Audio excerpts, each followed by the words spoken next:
আউযুবিল্লাহি মিনাশ শাইতানির রাজিম। বিসমিল্লাহির রহমানির রহিম। আসসালামু আলাইকুম। ইবাদত কি? ইবাদতের অর্থ কি? ইবাদতের মূল্য কি? ইবাদতের তাৎপর্য কি? ইবাদতের গুরুত্ব কি? কিভাবে ইবাদত শুদ্ধ হয়? যেহেতু ইবাদত শুদ্ধ না হলে কবুল হবে না। সমস্ত পরিশ্রম বিফলে যাবে। ইবাদত মহান আল্লাহর দরবারে পৌঁছায় কিভাবে? কি সেই পথ যে ইবাদত মহান আল্লাহর দরবারে পৌঁছে যায়? আমাদের সকলকে ইসলামের মৌলিক ইবাদত সম্পর্কে জানার হুকুম করেছেন মহান আল্লাহ। মহান আল্লাহর তরফ থেকে আরও নির্দেশ এসেছে এই ইবাদত সহি এবং শুদ্ধ করার জন্যে আমাদের কি কি করণীয় তা জানার জন্যে। কাজেই ইসলামী কি কি ইবাদত রয়েছে, সেই ইবাদতগুলো পালন করার তাৎপর্য কি এবং উদ্দেশ্য কি, এবং কি কি নিয়ম মেনে ইবাদতগুলি পালন করতে হবে, তা আমরা জানব আমার এই চ্যানেলের মাধ্যমে ধারাবাহিকভাবে। একটি পর্বের মধ্যে এই ইবাদত সম্পর্কে বলা সহজ নয়, তো কাজেই ধারাবাহিকভাবে এই পর্বটি আমি চালু করতে যাচ্ছি। আমার এই চ্যানেলকে সাবস্ক্রাইব করে জুড়ে থাকুন আমার এই চ্যানেলের সাথে।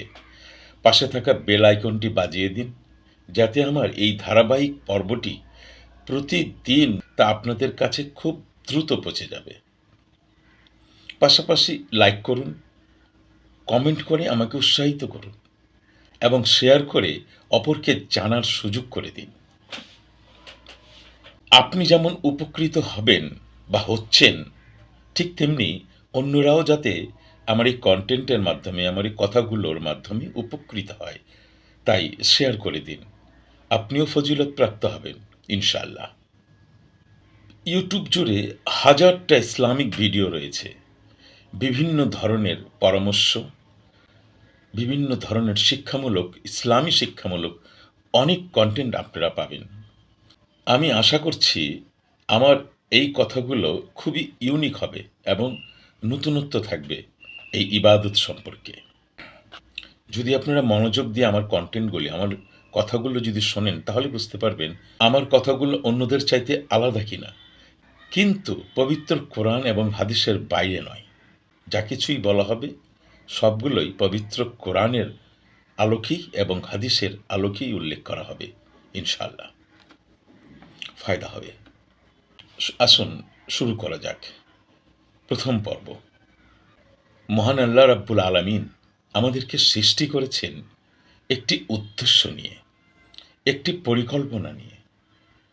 মহান আল্লাহই হচ্ছেন একমাত্র পরিকল্পনাকারী।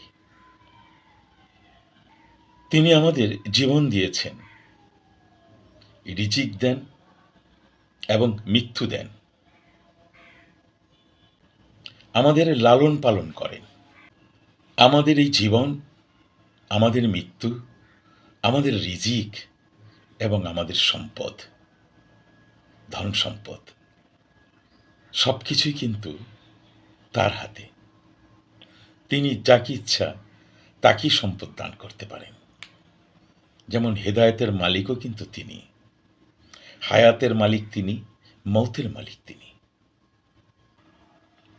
তবে মানুষকে মহান আল্লাহ সবচাইতে বড় একটি শক্তি দিয়েছেন, আর এই শক্তিটা হচ্ছে স্বাধীনতা।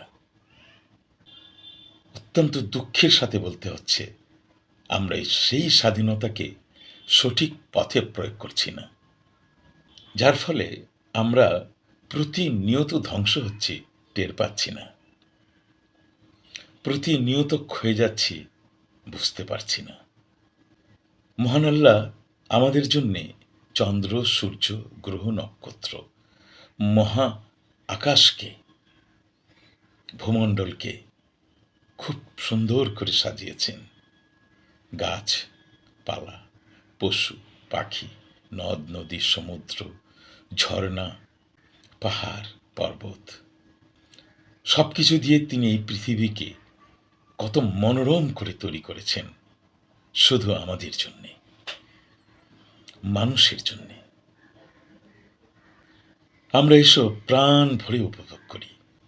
আমাদেরকে বাঁচার জন্যে, খাদ্যের জন্যে ধান, তরি তরকারি, সবজি, ফল, নদীর মাছ, পশু, যা আল্লাহর দেয়া অফুরন্ত নিয়ামত আমরা ভোগ করি, নিয়মিত ভোগ করি। আর প্রকৃতির প্রাকৃতিক সৌন্দর্য নিয়মিত উপভোগ করি। আমরা কতটা ভাগ্যবান! মহান আল্লাহর উদ্দেশ্যটা কি এবং পরিকল্পনাটা কি? আমরা সেই বিষয়টা কি কখনো জানার চেষ্টা করেছি? আমরা কত রকমের বয়ান শুনিয়ে, হাদিসের আলোকে, কোরআনের আলোকে। মহান আল্লাহর দেয়া এইসব নিয়ামত ভোগ করার পর আমাদের মহান আল্লাহর প্রতি শুকরিয়া আদায় করা উচিত এবং মহান আল্লাহর দেয়া বিধান মেনে চলা উচিত।